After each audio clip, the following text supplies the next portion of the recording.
Good morning students.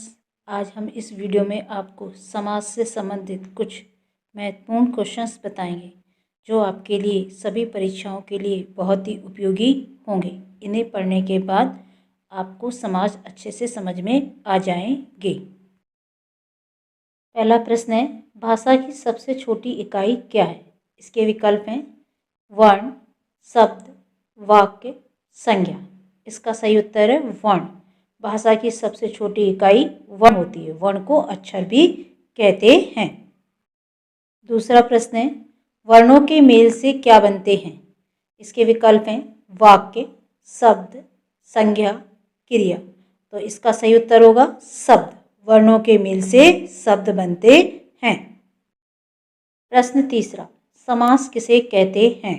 इसके विकल्प हैं दो या दो से अधिक शब्दों के मेल से बने पद को। दूसरा विकल्प है दो वाक्यों के मेल को। तीसरा विकल्प है दो वर्णों के मेल को। चौथा विकल्प है इनमें से कोई नहीं। तो इसका सही उत्तर है पहला विकल्प। दो या दो से अधिक शब्दों के मेल से बने पद को समास कहते हैं।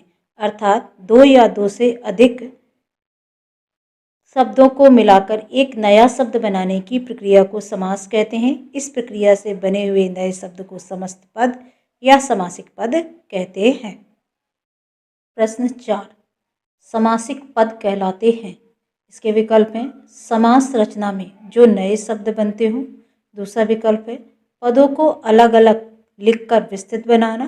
तीसरा विकल्प है क्रिया विशेषण के प्रयोग से बनने वाले शब्द। तो इसका सही उत्तर है पहला विकल्प। समास रचना में जो नए शब्द बनते हों उन्हें हम समासिक पद कहते हैं। प्रश्न 5, समस्त पदों को अलग अलग करने की प्रक्रिया कहलाती है। इसके विकल्प हैं उत्तर पद। दूसरा विकल्प है समास विग्रह। तीसरा विकल्प है संधि विच्छेद। चौथा विकल्प है समासिक पद। इसका सही उत्तर है दूसरा विकल्प, समास विग्रह। समस्त पद को अलग अलग करने की प्रक्रिया को हम समास विग्रह कहते हैं। प्रश्न 6, समस्त पद में कितने भाग होते हैं? इसके विकल्प हैं 1, 4, 2, 5। इसका सही उत्तर है तीसरा विकल्प, 2 पद होते हैं। समस्त पद के 2 भाग होते हैं। पहले पद को पूर्व पद और दूसरे पद को उत्तर पद कहते हैं। जैसे नीचे उदाहरण देखिए, आजीवन। आजीवन में आ पूर्व पद है, जीवन उत्तर पद है। रसोई घर, रसोई घर में रसोई पूर्व पद है और घर उत्तर पद है। इसी प्रकार राजपुत्र, राजपुत्र में राज पूर्व पद है और पुत्र उत्तर पद है। इसी तरह कमल नयन, कमल नयन में कमल पूर्व पद है और नयन उत्तर पद है। प्रश्न 7, समास के कितने भेद हैं? इसके विकल्प हैं पहला विकल्प है 4, दूसरा 5, तीसरा 6, चौथा 8। तो इसके सही उत्तर है तीसरा विकल्प 6। समास के 6 भेद हैं। विक्रय के आधार पर समास को 6 भागों में बांटा गया है। पहला समास है अव्ययी भाव समास। दूसरा है तत्पुरुष। तीसरा है कर्मधार। चौथा है द्विगु समास। पांचवा है द्वंद्व समास और छठा है बहुब्रीहि समास। 8, किस समास में पहला पद अव्यय अर्थात उपसर्ग होता है तथा दूसरा पद संज्ञा होता है? इसके विकल्प हैं पहला विकल्प है कर्मधारय समास। दूसरा है अव्ययी भाव समास। तीसरा है द्विगु समास। चौथा है तत्पुरुष समास। तो इसका सही उत्तर है दूसरा विकल्प, अव्ययी भाव समास। अव्ययी भाव समास में पहला पद अव्यय होता है और दूसरा पद संज्ञा होता है और समस्त पद मिलकर अव्यय के रूप में कार्य करता है। उसे हम अव्ययी भाव समास कहते हैं। प्रश्न 9, पुनःरुक्त शब्द किस समास के अंतर्गत शामिल किए जाते हैं? इसके विकल्प हैं पहला विकल्प है कर्मधारय समास। दूसरा विकल्प है अव्ययी भाव समास। तीसरा विकल्प है द्वंद्व समास। चौथा विकल्प है बहुब्रीहि समास। इसका सही उत्तर है दूसरा विकल्प, अव्ययी भाव समास। पुनःरुक्त शब्द अव्ययी भाव समास के अंतर्गत शामिल किए जाते हैं, जैसे दिनों दिन, हाथों हाथ, रातों रात आदि। प्रश्न 10, किस समास में समस्त पद बनाते समय विभक्ति चिन्हों का लोप हो जाता है? इसके विकल्प हैं पहला विकल्प है कर्मधारय समास। दूसरा विकल्प है द्विगु समास। तीसरा विकल्प है अव्ययी भाव समास। और चौथा विकल्प है तत्पुरुष समास। तो इसका सही उत्तर है तत्पुरुष समास। तत्पुरुष समास में समस्त पद बनाते समय बीच में आने वाले सभी विभक्ति चिन्हों का लोप हो जाता है। प्रश्न 11, किस समास में उत्तर पद प्रधान होता है? इसके विकल्प हैं कर्मधारय समास, दूसरा विकल्प है द्विगु समास, तीसरा विकल्प है तत्पुरुष समास, चौथा विकल्प है द्वंद्व समास। इसका सही उत्तर है तीसरा विकल्प तत्पुरुष समास। तत्पुरुष समास में उत्तर पद प्रधान होता है और प्रथम पद गौण होता है। प्रश्न 12, तत्पुरुष समास के भेद हैं। इसके विकल्प हैं पहला विकल्प है 6, दूसरा विकल्प है 3, तीसरा विकल्प है 5, चौथा विकल्प है 8। इसका सही उत्तर है पहला विकल्प 6। तत्पुरुष समास के 6 भेद होते हैं। पहला भेद है कर्म तत्पुरुष समास, दूसरा है करण तत्पुरुष समास, तीसरा है संप्रदान तत्पुरुष समास, चौथा है अपादान तत्पुरुष समास, पांचवा है संबंध तत्पुरुष समास, छठा है अधिक्रम तत्पुरुष समास। इन सब की विभक्ति चिन्ह हैं का, से, के लिए, से, का, के, की, में, पर। ये सभी विभक्ति चिन्हों के आधार पर तत्पुरुष समास के भेद किए जाते हैं।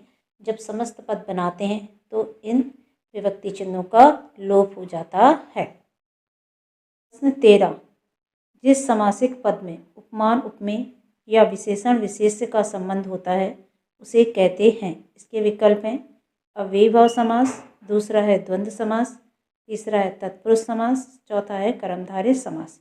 इसका सही उत्तर है चौथा विकल्प कर्मधारय समास। प्रश्न 14, कमल नयन पद में समास है। इसके विकल्प हैं अव्ययीभाव समास, दूसरा विकल्प है द्वंद्व समास, तीसरा विकल्प है द्विगु समास, चौथा विकल्प है कर्मधारय समास। तो इसका सही उत्तर होगा कर्मधारय समास। कमल नयन में कर्मधारय समास है।